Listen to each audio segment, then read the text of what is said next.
Today will be about the Kcm guide and the Kcm event.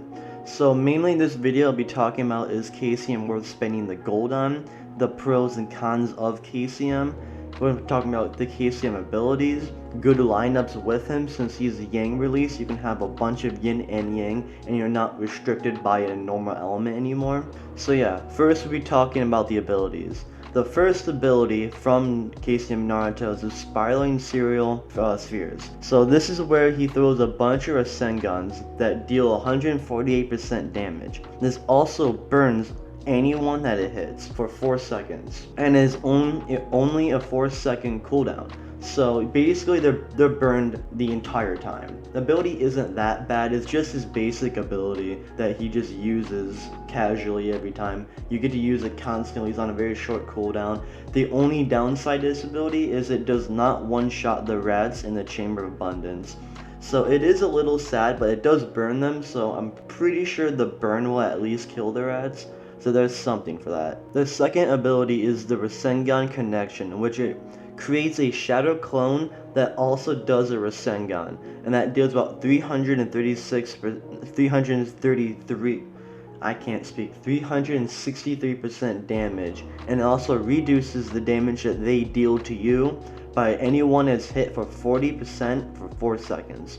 And it's only 8 second cooldown, so basically you'll hit them, they hurt you way less for 4 seconds, and then another 4 seconds happens where they hit normal, then you can just use it again and their damage is reduced again. So pretty much half the time they're not going to be doing a lot of damage because of this ability. It's not the worst ability, it's not the best ability, but it's still a kind of solid ability. And the third one is kind of interesting. It is the Ultra Big Ball Resengan. Sounds kind of stupid, but it's what they called it. And it's what they called it in Naruto. So this releases the really massive Resengan that deals 392% damage. But this is where it gets interesting. If the person has the burn inflict on them from the first ability, the spiraling serial spheres ability, if they have that, then you deal an extra 50% bonus damage to them, and the CD is only 12 seconds. So if they're burned and you use this ability on them, it will deal even more damage.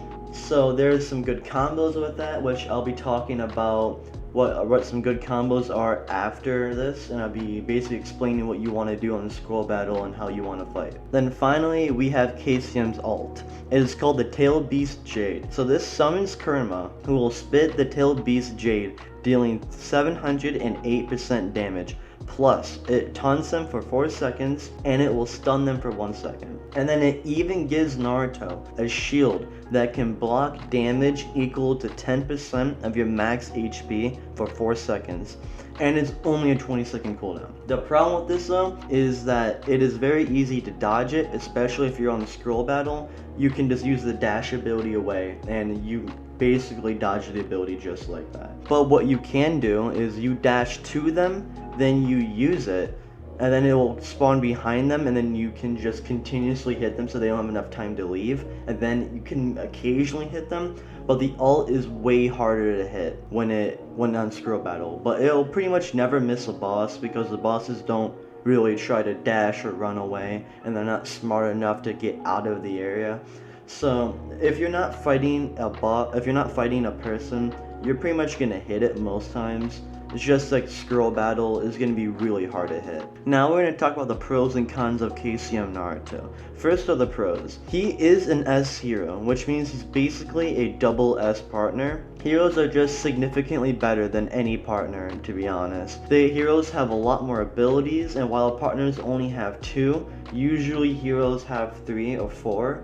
And they just have way more power than the average partner, to be honest. Another good pro is that Kcm is a Yang release, so that means you can have a full team of Yin and Yang. That is really useful. You're not restricted by one of the core elements like wind, fire, or water.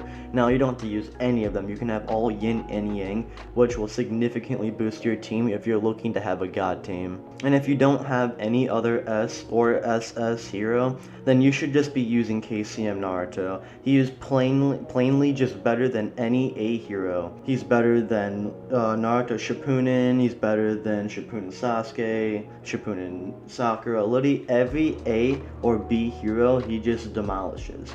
However, if you have Susanoo Sasuke or Strength of 100 Sakura, those are really good heroes too. So if you have both of them, it will be you have to use a lot of thinking for which one you want to use. You will heavily have to think about what your team lineup is going to be, what kind of people, like what kind of elements or classes you're going to have. If you don't have a good support, like if you don't have Tsunade, then maybe you should be using Sakura. Sakura is probably the best support in the game. So using her is very good and a smart thing to do. But if you don't have her and you only have Kcm Naruto, then of course you should use Kcm Naruto. And finally, the last pro of Kcm Naruto is that if you use Minato or Killer Bee, then you can get fetters with Kcm Naruto, which will boost your power by at least 15k. That will help you out a bit, not significantly, because you can't just constantly upgrade your Kcm Naruto stars. You can't, I guess, get that fully up. But I mean, you can get Kcm Naruto shards, I guess. I'm gonna have about 100 shards for him by the end of this event, because I'm gonna get the 80 chest stuff too. So if you play your cards right, you can definitely level him up. But the average player probably won't be able to get that. And now the cons of Kcm Naruto. Sadly, Susanoo Sasuke is just straight up better. He has a permanent Susanoo on him at all times, but there is no event for Susanoo Sasuke. There is only one way you can get him right now. And if you guys want me to make a video explaining how to get all the heroes for free, then I will. But we're going to get back to the cons of Kcm Naruto. The KCM event is based off luck. It can be from 20k gold to around 35k gold. It really depends on how lucky you are, so if you don't have a lot of gold, you really shouldn't be doing this event. It's way too much luck to just do the event. Then finally, the Kcm Naruto's ult, like I said before, is really easy to dodge. That kind of puts him down a lot, because if his ult was like a lock-on, he would be such a great hero. But it's just a simple fact that you can dash a little bit to the left or right, and you'll just not get hit by the ult.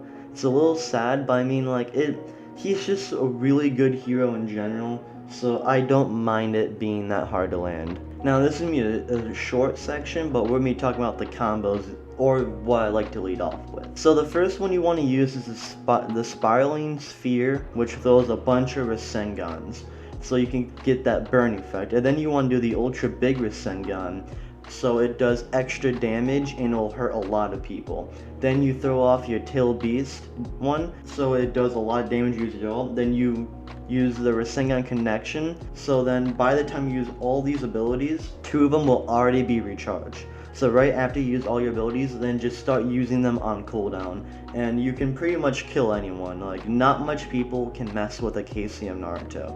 If you have one of these, just go on the scroll battle and just destroy people. That's really all you have to do. And now we're going to talk about if he's worth it or not. If you have more than 30k gold, I would say that you should just go for it. If you get the top chest, then you pretty much get the Kcm Naruto. It gives you a lot of shards. Those chests help you out a lot. You'll only need 120 shards to begin with, and the final chest gives you 80. So you really only need a little bit, and you get, I think, 25 and 15. So you just get Kcm Naruto from the chest, but the problem is you have to spend a lot of gold. I think it's 30k, no, or 35k gold. It is one of those, and it just it's just so much money, to be honest. You have to really save up from the beginning of the game. If you want Kcm Naruto, you either have to get the jackpot, or you have to be prepared and save up an unbelievable amount of money and just wait for the event to come out.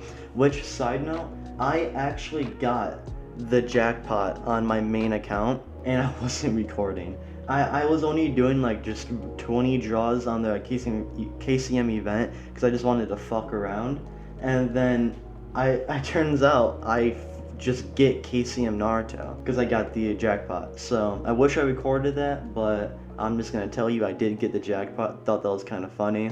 So yeah.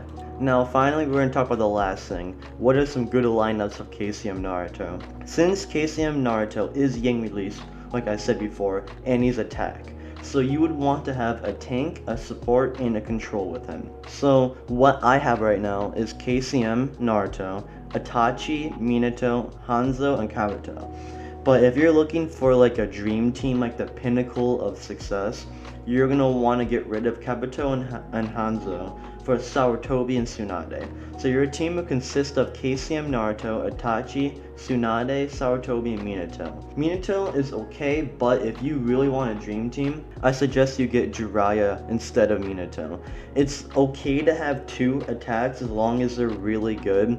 Usually you would want 2 controls with one of all the rest, but if you have 2 attacks instead, it's okay. It's not the best, but not the worst. And especially if you have Jiraiya is the all-time best S. So if you get him, you should be using him. Like there should be no doubt in your mind you should be using him. So yeah, that was the Kcm Naruto guide. If you guys enjoyed, consider subscribing. I'll be doing more Ninja Awakening content, so if you enjoy that, then continue watching, I guess. But that's all, and goodbye.